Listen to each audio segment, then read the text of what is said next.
नमस्कार, capital TV Uttar Pradesh देख रहे हैं आप और मैं हूं आपके साथ दिव्या सिंह। बहुजन समाज पार्टी यानी बसपा प्रमुख मायावती ने लखनऊ में पार्टी नेताओं की मीटिंग बुलाई।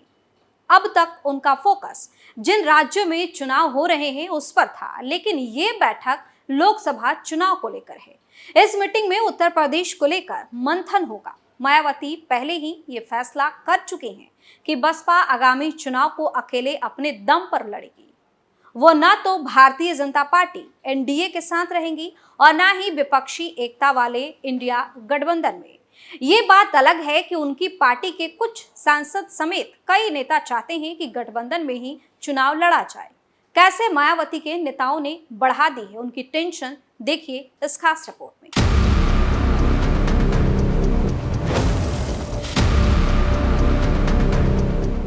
पिछले आम चुनाव में बसपा ने समाजवादी पार्टी और आरएलडी के साथ गठबंधन किया था। बसपा में मायावती के बाद उनके भतीजे आकाश आनंद राजनीतिक रूप से नंबर 2 की हैसियत रखते हैं। वो पार्टी के नेशनल कोऑर्डिनेटर भी हैं। इन दिनों आकाश राजस्थान में रोड शो कर रहे हैं। मायावती ने उन्हें भी रोड शो छोड़कर लखनऊ वाली मीटिंग में पहुंचने को कहा है, जो इमरजेंसी में बुलाई गई है। मायावती के भाई आनंद कुमार भी बैठक में शामिल होंगे। मायावती ने संगठन के लिहाज से यूपी में हर मंडल पर 2-3 नेताओं को कोऑर्डिनेटर बना रखा है। इन सभी नेताओं को मायावती ने अब तक किए कामकाज की पूरी रिपोर्ट लेकर मीटिंग में मौजूद रहने को कहा है। एक दौर था जब कहा जाता था कि बसपा का संगठन और बूथ लेवल तक का मैनेजमेंट सबसे मजबूत है। बसपा के संस्थापक काशीराम के फॉर्मूले पर संगठन को खड़ा किया गया था, लेकिन पिछले कुछ सालों में बड़े बड़े नेता मायावती से अलग होते रहे और पार्टी कमजोर होती गई। सामाजिक समीकरण के हिसाब से बसपा बुरे दौर से गुजर रही है। कभी बसपा को दलितों के साथ साथ अति पिछड़े और अगड़ी जाति के वोट भी मिला करते थे, लेकिन यूपी के पिछले चुनाव ने तो ग्राउंड पर बसपा की कमजोरी की पोल खोल दी।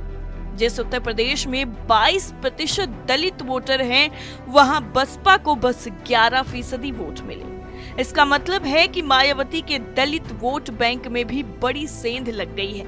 उनका बेस वोट भी अब उनसे छिटक रहा है। ये मायावती और उनकी पार्टी बीएसपी के लिए खतरे की घंटी है।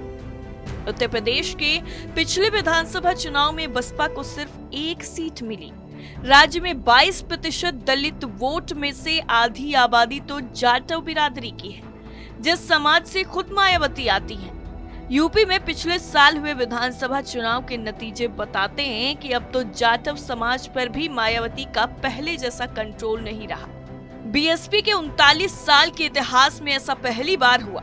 मायावती ने इस बार लोकसभा चुनाव के लिए दलित और मुस्लिम गठजोड़ पर दांव लगाने का फैसला किया है। इस हिसाब से उन्होंने टिकट देने का मन भी बनाया है। पार्टी में इन्हीं दोनों समाज के नेताओं को बड़ी जिम्मेदारियां दी जा रही हैं। इसीलिए बसपा के सबसे बड़े ब्राह्मण चेहरा सतीश चंद्र मिश्रा अब एक्टिव नजर नहीं आते हैं। लेकिन क्या मुस्लिम समाज के लोग बसपा के साथ आएंगे?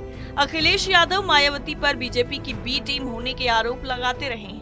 यूपी के मुस्लिम वोटरों में कांग्रेस को लेकर झुकाव बढ़ रहा है। अब ऐसे हालात में मायावती के सामने सबसे बड़ी चुनौती अपना और अपनी पार्टी का वजूद बचाने की है। इस लिहाज से लखनऊ की इस बैठक को काफी महत्वपूर्ण माना जा रहा है।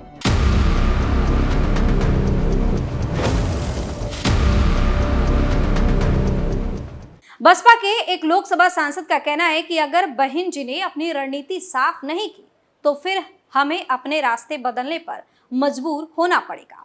अभी लोकसभा में बसपा के 10 सांसद हैं और इनमें से अधिकतर दूसरी पार्टियों में जाने का जुगाड़ देख रहे हैं।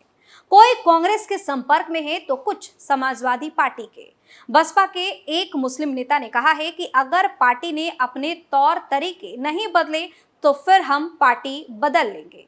नेताओं के इस तरह से बगावती तेवरों ने मायावती की टेंशन बढ़ा दी है। फिलहाल इस रिपोर्ट में इतना ही। देखते रहिए कैपिटल टीवी। नमस्कार।